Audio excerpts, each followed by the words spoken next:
Nah, setelah Allah menyebutkan beberapa nikmat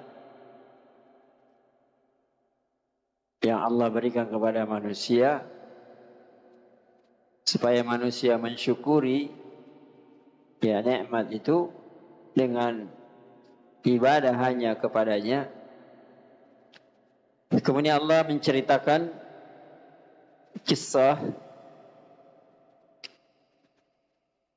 beberapa nabi dan rasul. Dimulai dengan kisah awalur rusul, Nabi Yuna Nuh alaihi salatu wassalam. Kisah Nabi Nuh, kisah yang banyak diulang dalam Al-Quran, sebagaimana juga kisah Nabi Musa dan Nabi Ibrahim alaihi salatu wassalam, baik yang singkat atau yang menyinggung sebagian dari dakwanya, ya maupun yang disebutkan dengan panjang lebar seperti dalam satu surat penuh, surat Nuh. Ini menunjukkan bahwa ya dakwah Nabi Nuh alaihi salatu wassalam adalah dakwah yang sangat panjang,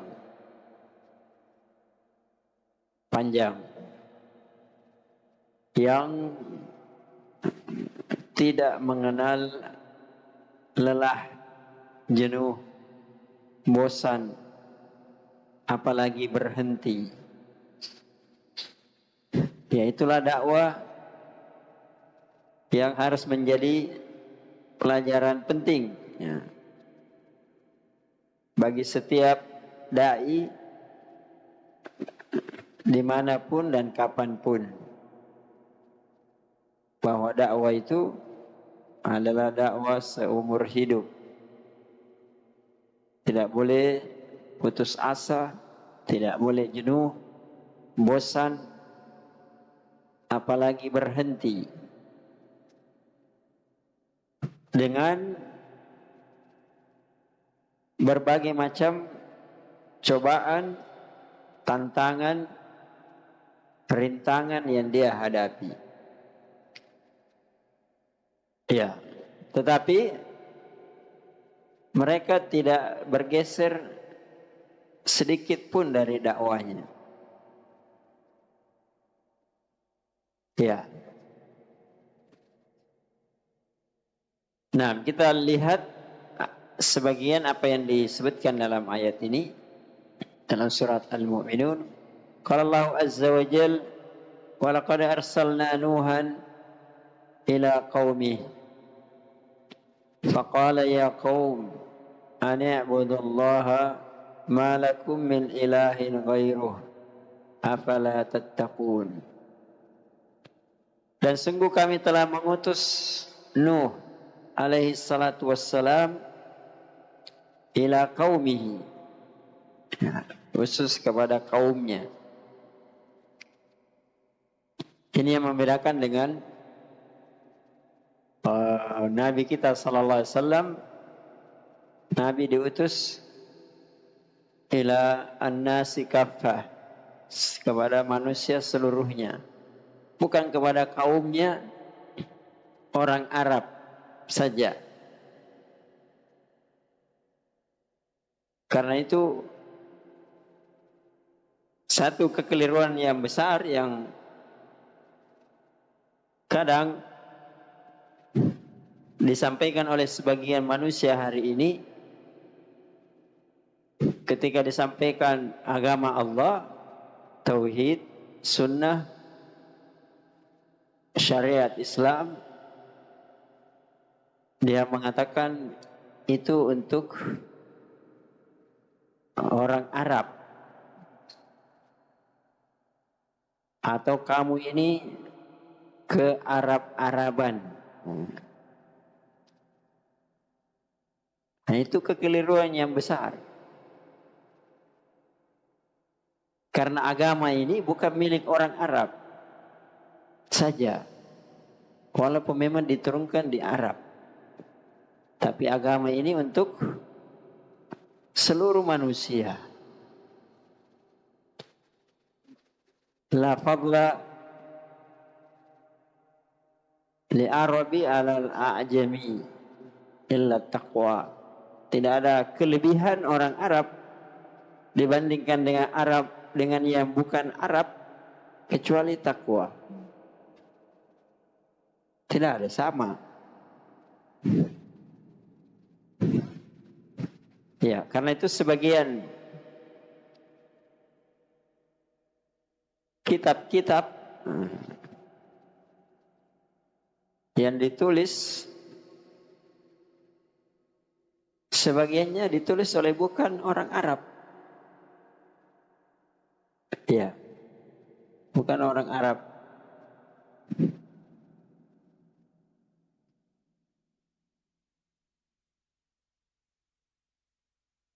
Imam Bukhari bukan orang Arab asli.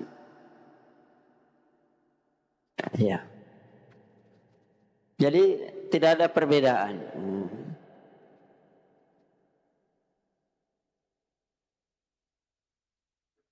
Jadi segala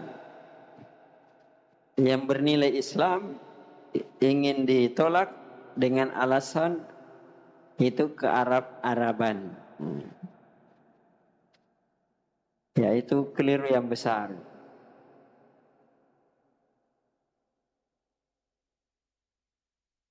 Mereka ingin Islam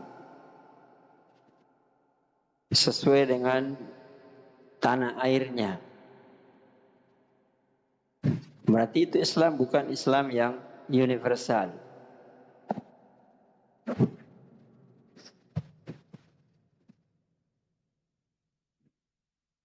Baik. Apa visi dakwahnya Nabi Nuh alaihissalam? Qala ya qaum, wahai kaumku, a'budullah ma lakum min ilahin ghairuh. A'budullah, sembahlah Allah yang tidak ada bagi kalian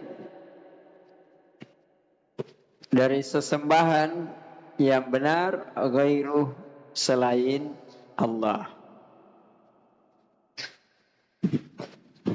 Ini tauhid, ya. Jadi visinya Nabi Nuh bukan mengajak manusia menyembah Allah, titik.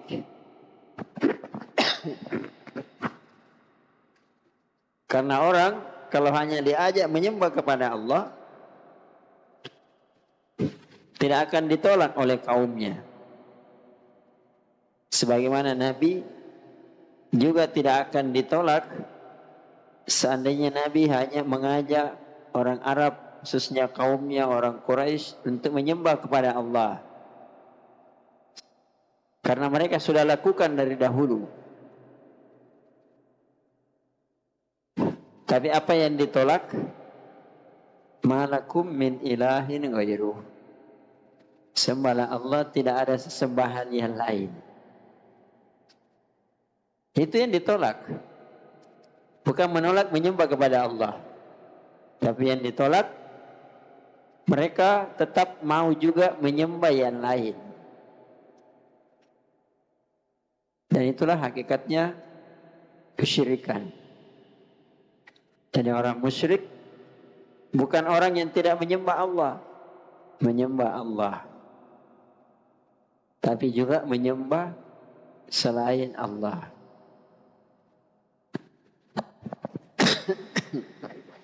Ya, dibuatkan sekutu.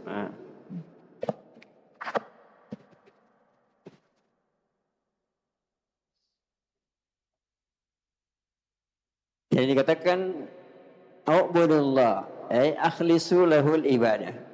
Ikhlaskan ibadah hanya kepadanya. Karena ibadah itu la tasihhu illa bi ikhlasiha.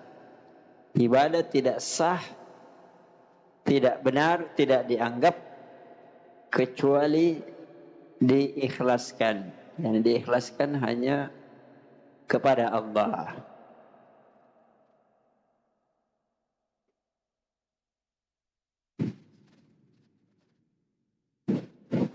Malakum min ilahin ghairuh. Tidak ada ilah sesembahan yang benar selain Allah. Ini menunjukkan bahwa seluruh sesembahan, apapun namanya, apapun bentuknya, di atas langit atau di bawah langit, dimanapun dia berada, itu semuanya selain Allah. Maka itu adalah ibadah yang batil. Ibadah yang batil. Dzalika bi anna Allah huwal haq wa anna ma yad'una min dunihi huwal batil. Yang demikian itu karena sesembahan yang hak, bi anna Allah huwal haq. Hanya Allah yang maha hak. Dan apa yang disembah selain Allah, apakah dia benda mati, benda hidup, sudah berlalu, atau masih ada, atau tidak ada, apalagi hanya dianggap ada, itu semuanya adalah batil.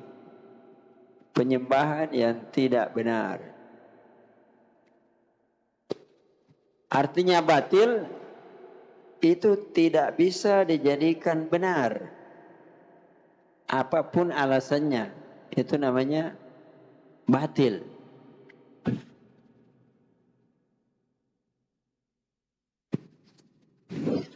Karena itu tidak boleh orang beralasan apapun, ya, untuk membenarkan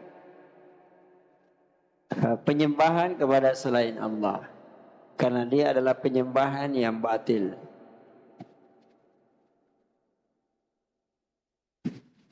Karena itu ketika ada orang yang diberi uzur ketika mengucapkan kalimat kufur, apanya yang diberi uzur? Ucapannya. Tapi keyakinannya tidak. Ya. Makanya orang yang dipaksa,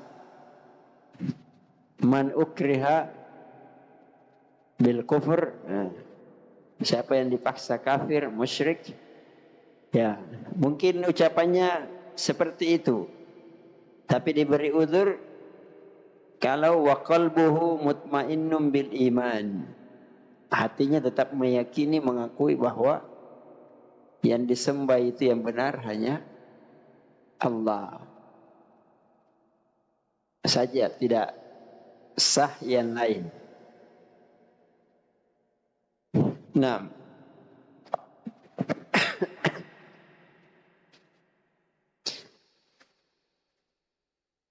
jadi kalau sebelumnya ayat-ayat tentang nikmat Allah, ya, jadi kenapa hanya Allah satu-satunya ilah yang hak?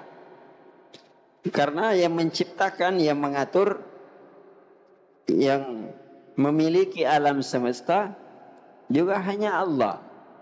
Tidak ada yang lain. Jadi satu pencipta, satu pengatur, satu pemelihara, maka satu pula yang disembah.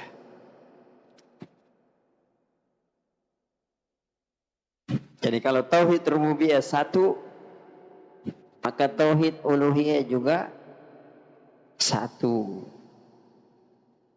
Yang menghidupkan, yang mematikan satu, Allah. Maka itulah yang berhak untuk disembah. Kun huwallahu ahad. Allah ahad dari segala sisi. Allah satu, lam yalid wa lam yulad. Tidak beranak dan tidak diperanakkan. Satu.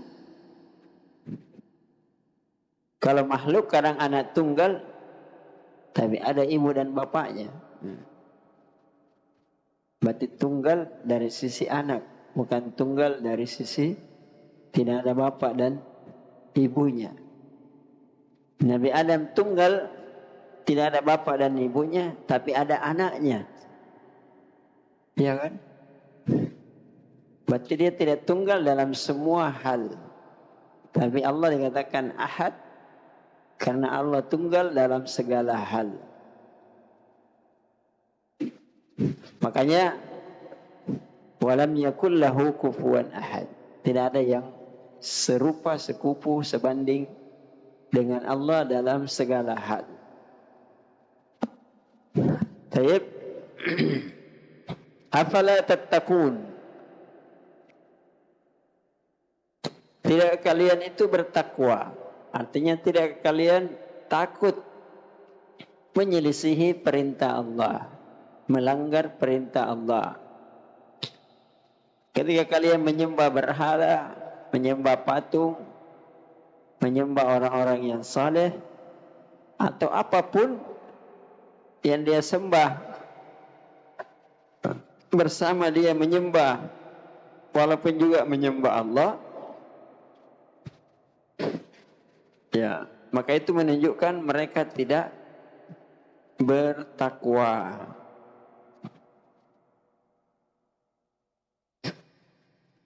Jadi takwa yang paling pertama asasnya adalah tauhid. Adalah tauhid. Bukan takwa itu dilihat hanya karena banyak amalan, banyak ibadah. Tapi kalau dia ibadah kepada selain Allah juga, tidak takwa namanya. Dan betapa banyak manusia terpedaya dengan hal tersebut. Dianggap orang yang saleh, tapi berbuat kesyirikan. Nah, itu tidak saleh. Nah, jadi kaumnya Nabi Nuh, kesyirikan yang pertama terjadi pada kaumnya Nabi Nuh dengan menyembah orang-orang yang saleh.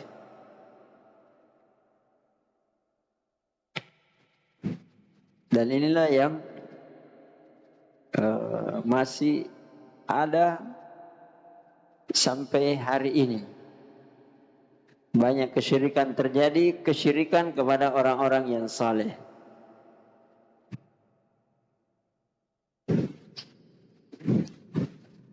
Ya, karena itu hampir di semua negeri-negeri Islam, ya, ada kuburan yang disembah. Ya, kecuali mungkin di Arab Saudi, tidak ada. Ada kuburan orang soleh yang disembah.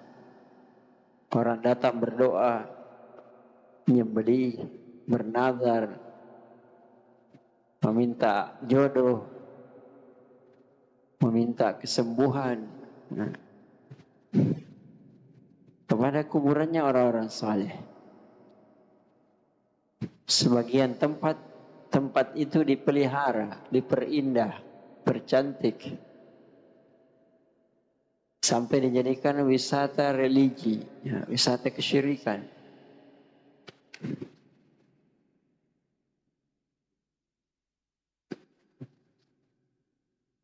Ya, jadi Nabi Nuh itu tantangan dakwanya, mengajak kaumnya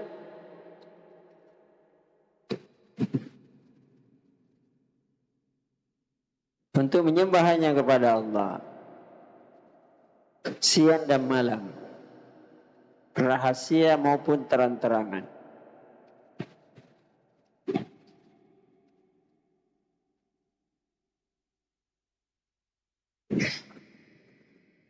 Selama alfasanatin illa khamsina aman. 950 tahun. 1000 kurang 50. Berapa? Alfasana illa khamsina aman. 1000 dikurang 50. Ya, 950 tahun.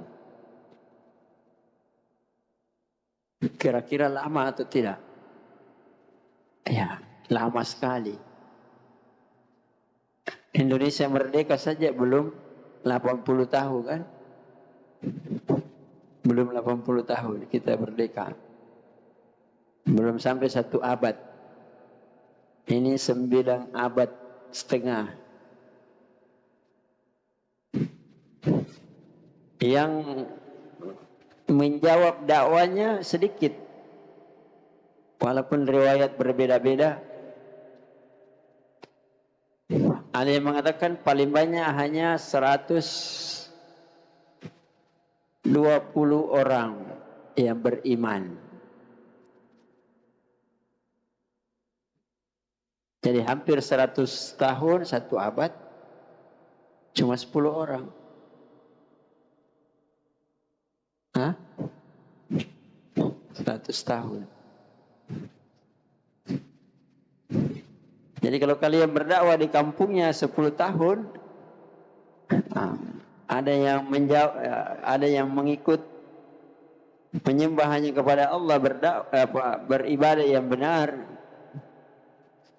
10 orang berarti masih jauh lebih banyak daripada Nabi Nuh. Padahal Nabi Nuh Nabi dan Rasul. Hah? Ya kita, apa kita? Bukan Nabi, bukan Rasul, bukan ulama. Kadang-kadang belajarnya pun sangat sedikit. Ya karena yang dinilai oleh Allah bukan hasil, tapi yang dinilai oleh Allah adalah apa yang kamu lakukan. Apa yang kamu lakukan. Karena itu bahkan ada nabi yang pengikutnya tidak sampai 10 orang. Ada yang 3 orang, 2 orang. Bahkan ada 1 orang. Bahkan ada yang tidak punya pengikut sampai mati.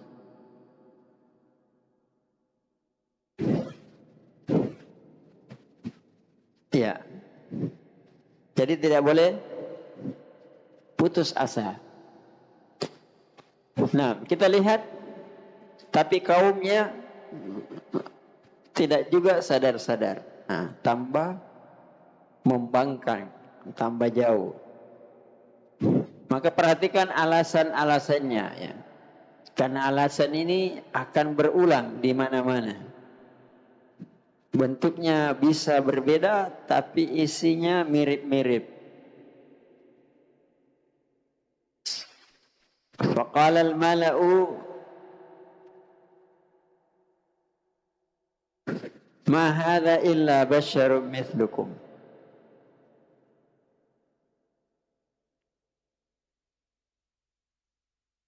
Faqala al-mala'u alladhina kafaru min qaumihi.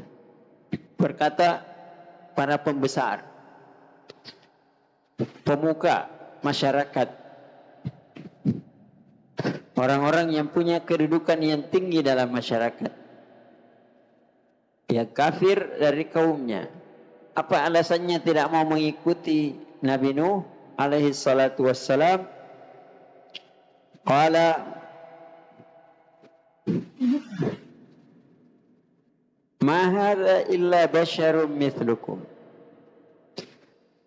Nuh ini manusia biasa seperti kalian.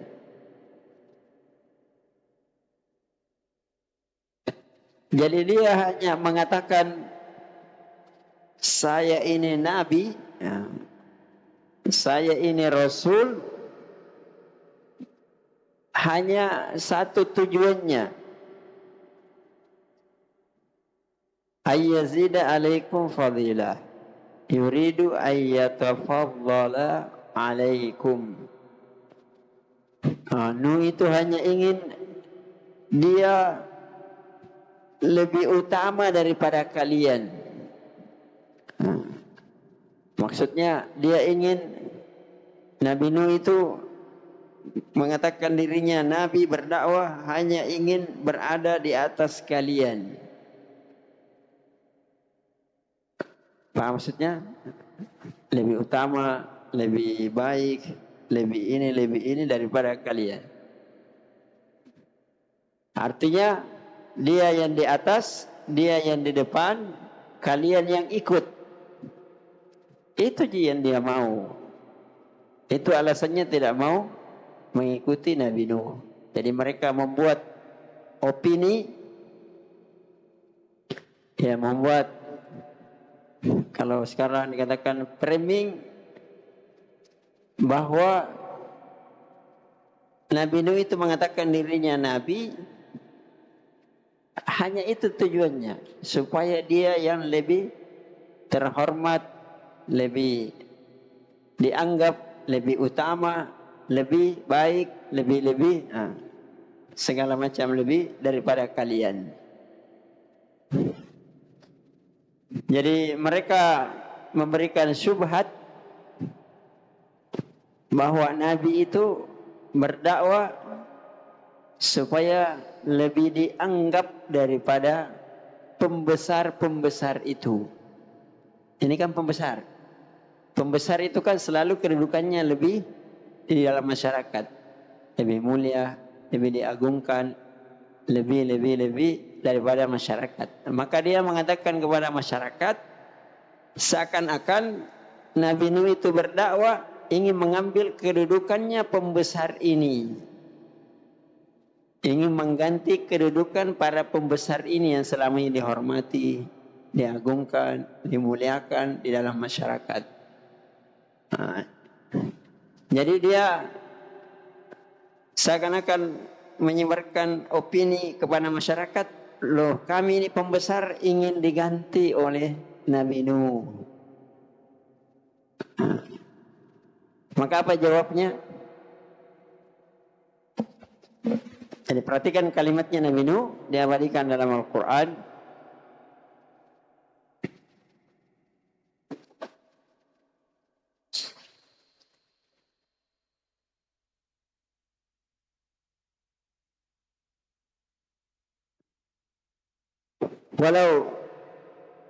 Walau sya'allahu,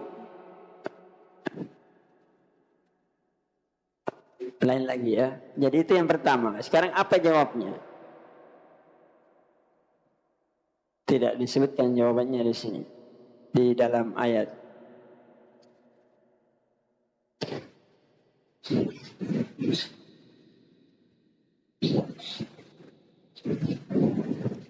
Kira-kira apa jawabnya? Yang pertama ya,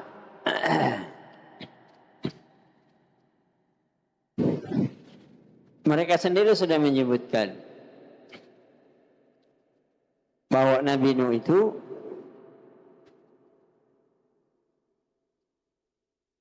adalah basyarum mislukum. Mereka sendiri menyebut demikian. Basyarun mislukum. Manusia biasa seperti kalian.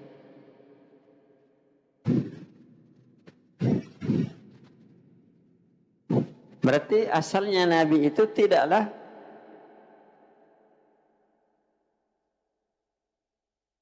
lebih baik daripada mereka dari asalnya, karena sama-sama manusia,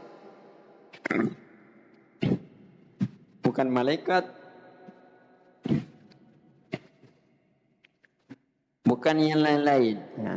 Sama dengan mereka manusia biasa. Yang kedua, mereka sendiri menyebut bahwa Nabi Nuh itu menganggap dia nabi, diberi wahyu, berarti itulah perbedaannya. Itulah perbedaannya. Jadi nanti juga akan disebutkan, jadi Nabi Nuh mengatakan saya sama dengan kalian. Cuma saya diberi wahyu. Berarti keutamaan yang saya dapatkan, seandainya kalian tuduh karena ingin di atas kalian, itu tidak benar. Karena saya sama dengan kalian, tetapi saya diberi wahyu oleh Allah. Allah yang memberi wahyu.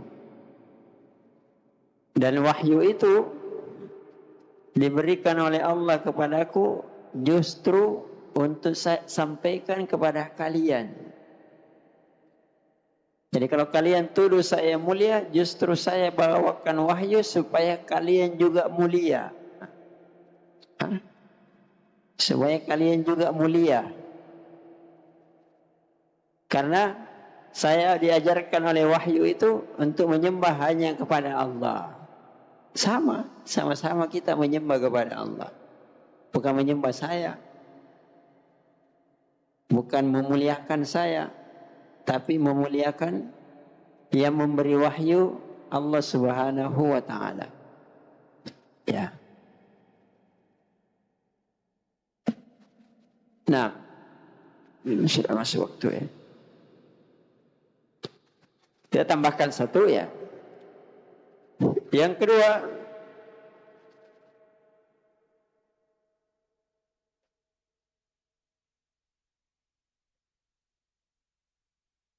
walau sya'allahu la'anzala malaika ma sami'na bihadza fi abaina al-awwalin.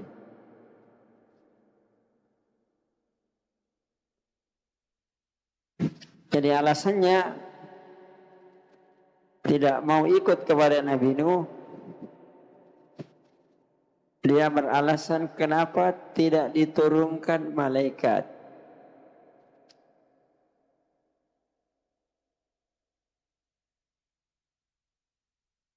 Ya. Diturunkan malaikat.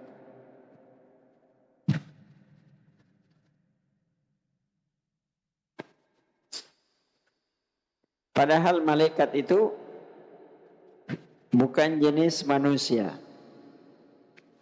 Bukan jenis manusia. Jadi seandainya diturunkan malaikat, ada lagi alasannya. Wah, itu kan malaikat. Kita ini manusia. Tidak bisa diikuti. Makanya Allah memilih Nuh itu manusia biasa, ya karena sama dengan kalian. Apa yang bisa dia lakukan, berarti kalian juga bisa lakukan. Kalau malaikat itu kuat, nanti kalian bilang, wah malaikat itu kuat, kita ini lemah. Justru jadi alasan.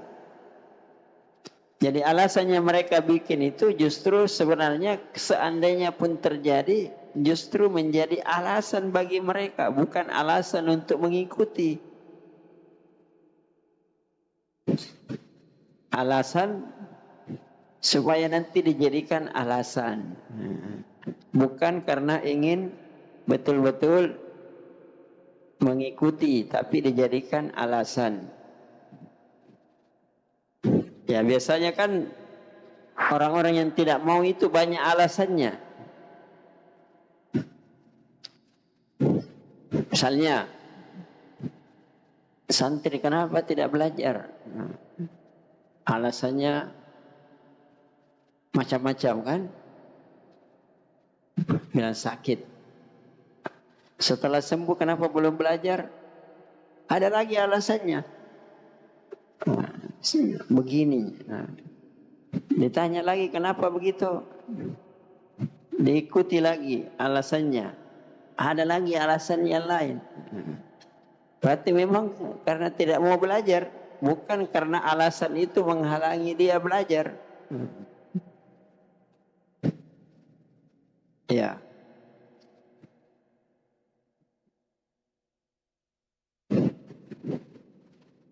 Karena itu orang belajar itu justru dididik belajar supaya alasan itu, tantangan itu, halangan itu justru bisa dilewati, bukan dibuat-buat. Apa maksudnya? Kita misalnya susah, jangan dijadikan susah. Kita misalnya antri, jangan jadikan antri alasan. Tapi cari solusi supaya walaupun antri tidak terlambat. Itulah gunanya belajar. Itulah gunanya belajar. Kurang biaya. Misalnya dikirimi tidak cukup 1 bulan. Ya belajar supaya yang dikirimi itu cukup 1 bulan. Itulah namanya belajar. Puasa atau tidak jajan. Kalau biasanya jajan setiap hari, hanya jajan jadi sekali dalam 2 hari. Itulah belajar. Jadi bukan selalu cari alasan, habis, minta lagi. Akhirnya orang tuanya berat, dia juga berat. Tambah banyak bebannya, bukan berkurang. Tambah susah. Ya, jadi belajar itu banyak hal, bukan belajar yang dihafal saja, ya, bukan belajar yang dibaca saja, tapi dalam banyak hal dalam kehidupan sehari-hari itulah belajar. Jadi nanti kalau misalnya kamu kerja akan berulang seperti itu, ada beban pekerjaan, tidak boleh beralasan saya begini sehingga tidak masuk kerja. Begini, nanti dicoret, diganti, dikurangi. Tapi kalau disiasati, tambah bagus pekerjaannya, ya nanti pimpinannya melihat, oh tambah bagus. Itulah orang belajar. Makanya orang belajar itu akan selalu dipakai dimanapun. Karena dengan belajarnya, dia bisa membuat solusi, bukan membuat masalah. Ya, makanya disuruh belajar supaya cerdas. Cerdas mencari solusi, bukan cerdas mencari masalah. Yang kadang-kadang bukan masalah tapi dia jadikan masalah. Itu orang yang gagal dalam belajar. Ya, orang yang gagal dalam belajar. Nah, wallahu a'lam.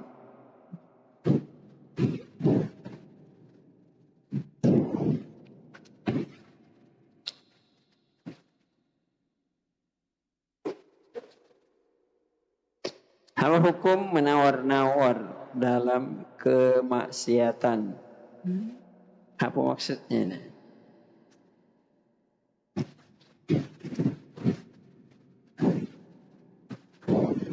Maksudnya maksiatnya ditambah terus atau dikurangi? Ya, maksiat asalnya ditinggalkan. Walaupun misalnya ada ayat tentang haramnya khamar, kan tidak langsung haram total.